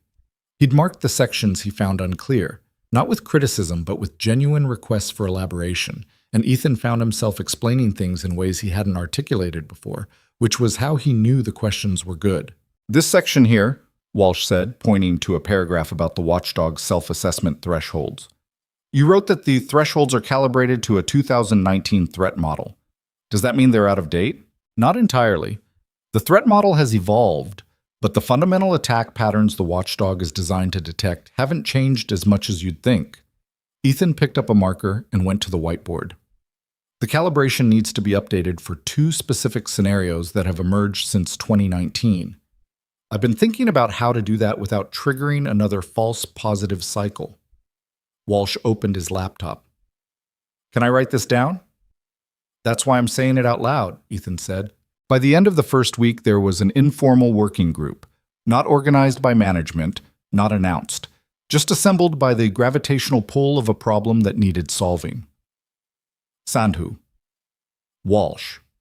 2 other engineers named Keane and Park, who had worked through the crisis night and had come away from it with a particular investment in understanding what they'd almost lost. They'd meet in Ethan's office in the late afternoon, sometimes with coffee and sometimes without, and work through the integration of the old architecture with the new, 1 layer at a time. It was not a smooth process.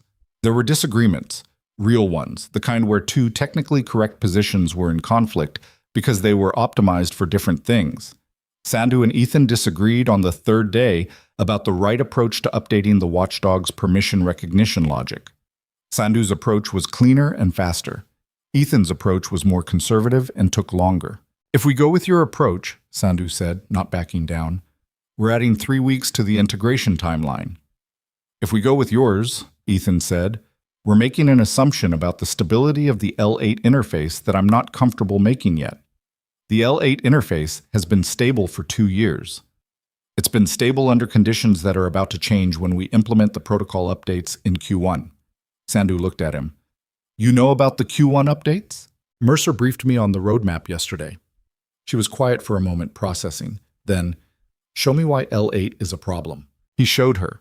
It took 40 minutes and 3 whiteboard diagrams.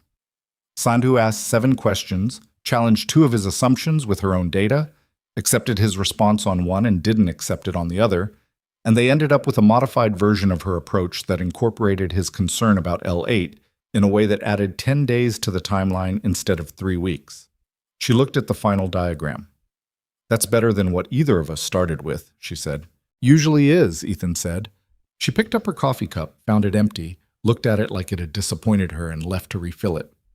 Walsh, who had been quietly taking notes through the entire exchange, looked up. "Is it always like this?" "Like what?" "You two." Ethan considered. "She's good," he said. "Good enough to push back properly. That's useful. You both almost said the same thing about each other, by the way. She told Keen on Wednesday that you were the most technically rigorous person she'd worked with, and also the most stubborn." "She's not wrong about either," Ethan said. "What?" The second Friday of his return, Ethan was in his office at 6:30 in the evening, working through a systems review. When his phone rang, it was the school's aftercare coordinator. Emma had a stomachache and was asking for him. He was on his feet before the coordinator finished the sentence. He saved the document, grabbed his jacket and his backpack, and was out the door in under 2 minutes. He passed Olivia in the hallway. She was coming out of the conference room with a folder under her arm and looked up when she saw him moving at that speed. "Everything okay?" "Emma," he said, not stopping. "Go," she said. He went. Emma didn't have a serious stomachache.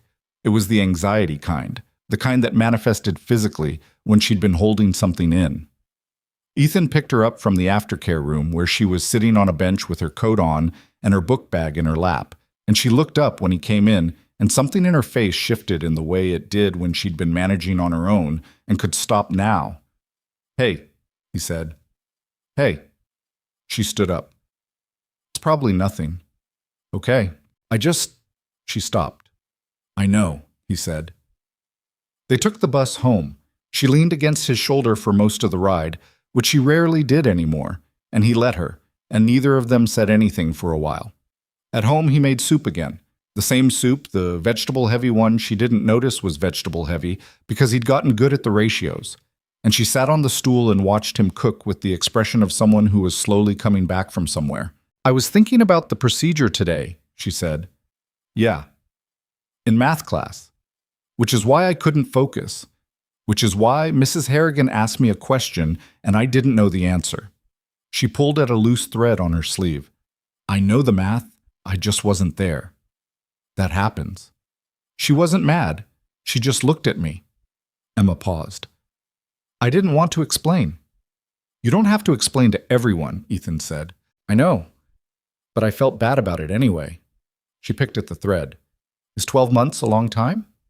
"For some things," he said. "For this, it's enough time to be ready." "What does ready feel like?" He stirred the soup. He thought about this honestly, because she asked things honestly and deserved the same back. "I think it feels like knowing you've done what you can with the time you have before it," he said, "and then trusting the people who know what they're doing." She thought about that, like you and the Nexus system. Something like that. "You were ready even though you were scared." "Yeah." "Because you knew the system."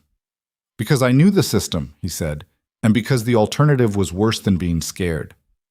She was quiet for a moment, then, "I know my own system pretty well." "You know it better than most people know theirs," he said. "You've been paying attention to it your whole life." She seemed to find this useful. She stopped picking at the thread. They ate the soup. She did the homework she'd been avoiding. He cleaned the kitchen and called Mrs. Alvarez to let her know they were home, and Mrs. Alvarez said she'd made extra of something and would Ethan please stop by to pick it up. And he said he would. And she said it wasn't a bother, and he said he knew, and this was a conversation they'd had in several variations for 3 years, and it still meant something every time. The third week of November brought the first real snow of the season, the preliminary kind, the inch and a half that the city treated with theatrical alarm before remembering it knew how to handle winter. Ethan walked to the bus stop in it, which he preferred to waiting for it to clear, and arrived at Nexus AI with snow on his jacket that he brushed off in the lobby without breaking stride. The integration work was accelerating. The working group had settled into a rhythm which was not the same as being easy. It was more like the efficiency that comes from a collection of people who have learned how to disagree productively and have stopped wasting energy on the parts of disagreement that were about ego rather than logic. Park had contributed a mapping protocol that simplified the L9 integration considerably. Keene had found 2 legacy documentation fragments in the archived files that Ethan hadn't known survived the 2020 handover, which added detail to sections of the Watchdog's original design that even Ethan had been working from memory on. "This is yours," Keene said, handing him the printed fragments one morning. "Your writing." Ethan looked at them. The date at the top, March 2019. He'd been 29. Claire had been fine then. Everything had been fine then, in the way that everything being fine only becomes visible in retrospect. He read through the pages, his own voice from 7 years ago, explaining a design decision about the Watchdog's cascading logic in a way that was slightly more optimistic than he would phrase it now. The writing of someone who'd built something and believed completely in the rightness of what he'd built. It had, for the most part, been right. "Good find," he said to Keene, and filed the fragments in the project folder. On the Thursday of the 3rd week, Olivia called a meeting that was listed on the calendar as a project update, but that Ethan recognized from the list of attendees as something else. The attendees were him, Sandhu, Mercer, Walsh, and 2 names he didn't recognize from the board of directors. He knocked on Sandhu's office door before the meeting. "What is this actually about?" he said. Sandhu looked up from her monitor. "There's been a board inquiry about the November incident. They want to understand what happened and why." She paused. "And I think Bennett wants them to understand it in a specific way." "What specific way?" Sandhu turned in her chair. "The way where the board understands that the facility came within hours of a catastrophic failure because of a documentation gap that predated her tenure, and that the person who prevented that failure was a maintenance worker nobody had thought to ask about for 6 years. She looked at him steadily. "I think she's making a case." "For what?" "For the fact that the right people aren't always in the right positions, and that fixing that is her job." He thought about this. She could also be covering herself. "She could," Sandhu said. "Both things can be true." The meeting was in the 14th floor conference room, the same room where Ethan had been fired 3 weeks earlier. He noticed this and decided to find it neutral rather than significant. He sat in the same chair. He didn't think about whether that meant something. The 2 board members were named Hargrove and Lim. Hargrove was in his 60s, silver-haired, with the manner of someone who had spent decades making decisions about things he only partially understood and had developed a professional confidence around this fact. Lim was younger, mid-40s, and asked better questions. Olivia opened the meeting by laying out the timeline of the November incident in precise and notably unvarnished terms. She did not minimize the severity of the near failure. She did not attribute it to factors outside her control. She described accurately the sequence of events from the morning firing through the midnight call through the resolution at dawn. And she described Ethan's role in it without the hedging language that people use when they're trying to give credit while also diluting it. Hargrove listened with the expression of someone doing arithmetic. "So, to be clear," Hargrove said when Olivia finished, "the person who resolved this situation was a maintenance technician who had been fired the morning of the incident." "He was the original architect of the system," Olivia said. "His personnel file reflected a maintenance role because that's the role he'd asked for in 2020 for personal reasons. The file was not updated to reflect his technical background." "That seems like a significant administrative failure," Hargrove said. "It is," Olivia said. "It's also a failure that predates my tenure. I'm not noting that to avoid responsibility. I'm noting it because the correct response isn't to assign blame for a 6-year oversight. It's to fix the conditions that allowed it." "And what are those conditions?" Lim asked. This was the question Olivia had been waiting for. Ethan could tell by the way her posture shifted slightly, not performing readiness, just arriving at the point. "The condition is that this facility has historically evaluated personnel based on title and credential rather than demonstrated knowledge," she said. "We fired our most technically critical employee because his file said maintenance. We ran an update that his replacement team hadn't been fully briefed to handle. We spent 6 years in proximity to the person who knew our system best without asking what he actually knew." She looked at Hargrove, then at Lim. The November incident was a near disaster. We got lucky that Carter answered the phone. Going forward, luck isn't a risk management strategy. Lim looked at Ethan. Mr. Carter, from your perspective, what needed to change? Ethan had been sitting quietly through the exchange, which was by choice. He'd learned a long time ago that the most accurate answer was often simpler than the situation seemed to call for. The documentation, he said. That's where it started, and that's where it could have been stopped. If the watchdog had been documented in the handover files in 2020, your engineers would have known it existed. If they'd known it existed, Tuesday night's update would have been designed to work with it. Everything else was downstream of that. And going forward, integration work is about 60% done. Another 3 weeks, maybe 4. He glanced at Sandhu. When it's complete, the watchdog will be fully documented, fully integrated into the current architecture, and understood by every engineer on the team who touches those systems. The failure mode that caused the incident won't exist anymore. He paused. What needs to change beyond the technical side is how you assess who knows what around here. Title doesn't tell you that. Hargrove made a note.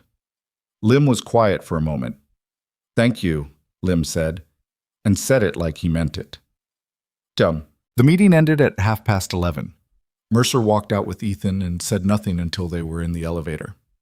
How do you think that went? Mercer said. She made her case, Ethan said. And? And the board will do what they do. He watched the floor numbers. It's not really my concern. Mercer looked at him sideways. It kind of is, though. Your position here, the resources for the integration work, that's all got board-level implications. I know. Ethan stepped out when the elevator opened on 4. But I can't work differently based on what they decide. I'm going to do the work the way the work needs to be done. Whatever they think about it is secondary. Mercer stayed in the elevator. He was quiet for a moment with the look of someone who had been in institutional settings long enough to find this kind of stance both admirable and slightly exhausting.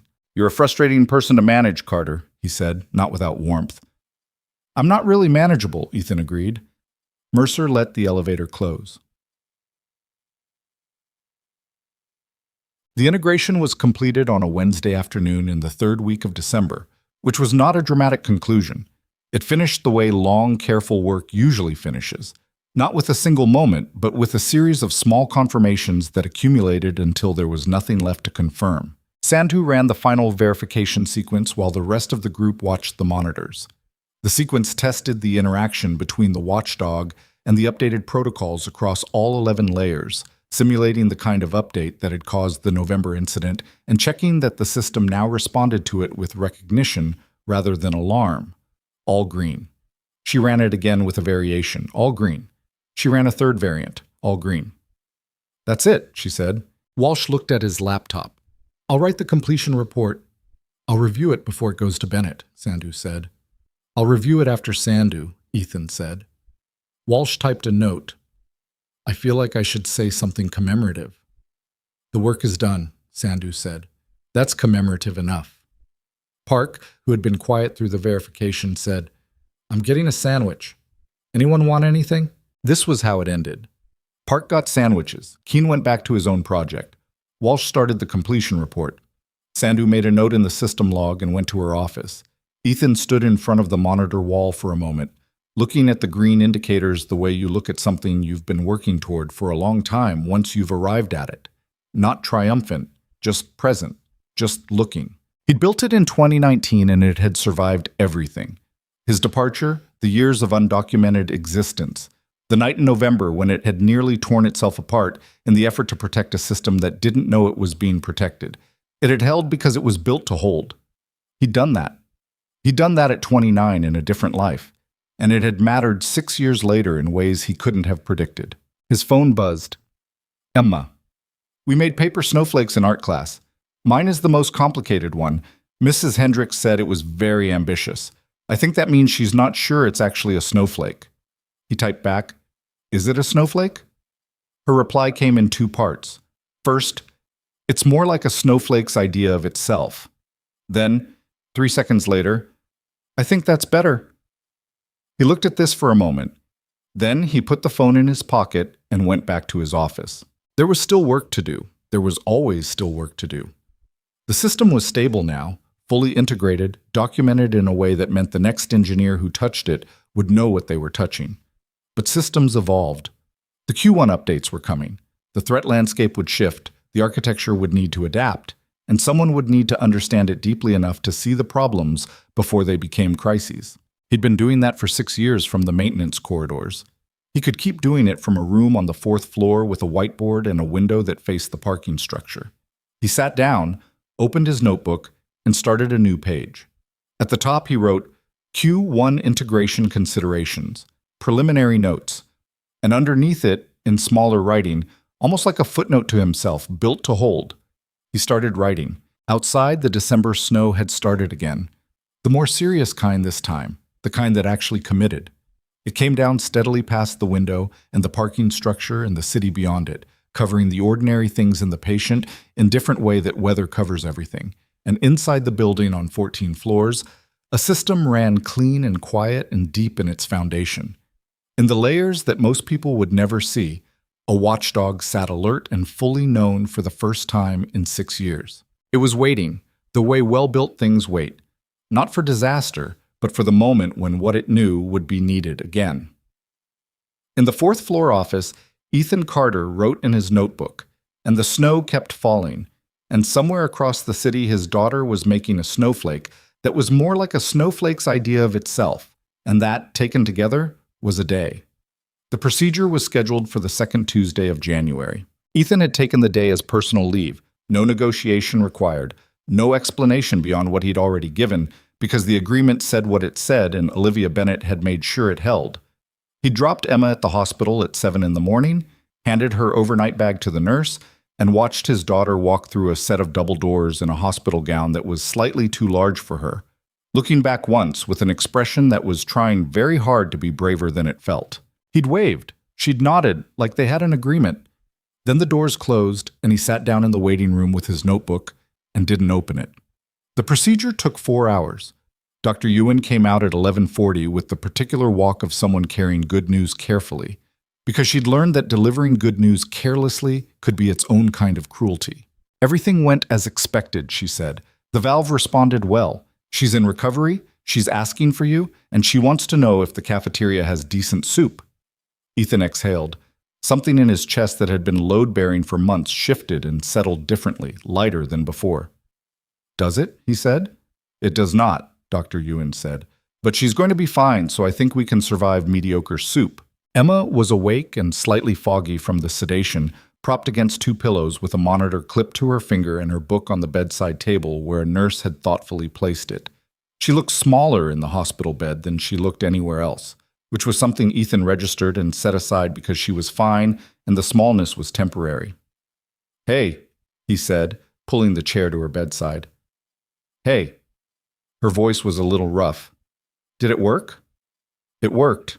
She closed her eyes briefly, not sleeping, just receiving the information properly. Then she opened them. Dr. Ewan said my heart looked good on the inside. She told me the same thing. I knew it would, Emma said, with the particular certainty of someone who had been scared for months and needed to retroactively claim confidence now that the fear had an exit. He understood this. He'd done the same thing after plenty of things himself. Of course you did, he said. She reached out and put her hand over his, which was a gesture she'd picked up from somewhere. He didn't know where, possibly from watching adults, possibly just from being herself. And it still caught him off guard every time she did it. Her hand was smaller than his by a lot. She was 10 years old. She was the most important thing in his life by a distance that made the second most important thing look very far away. Dad, she said. Yeah. Thank you for being here.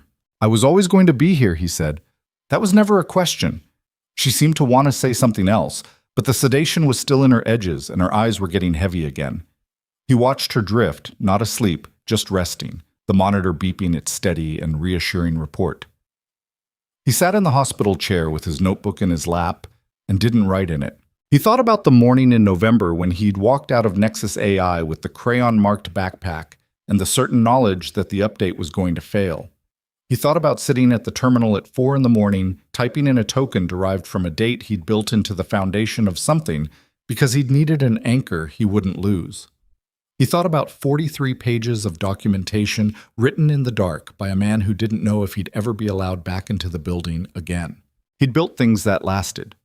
The watchdog, the architecture, the redundancy protocols that had protected a system from its own internal conflict. He'd built them carefully and with the intention that they would hold when he wasn't there to watch them.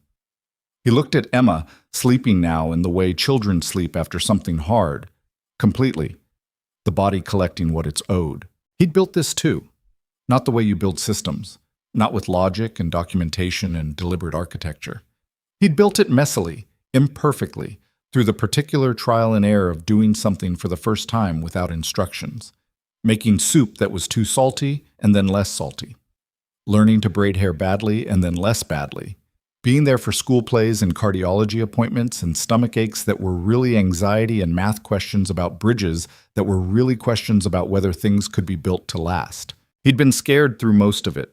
He was still scared, some days, in the way that loving something makes you scared of the distance between what you have and what you could lose. But Emma was going to be okay, and the system was running clean, and somewhere in a small office on the 4th floor of a building across the city, there was a whiteboard covered in his handwriting and a notebook full of his thinking and a team of engineers who knocked on his door and asked questions and listened to the answers. He hadn't expected any of that.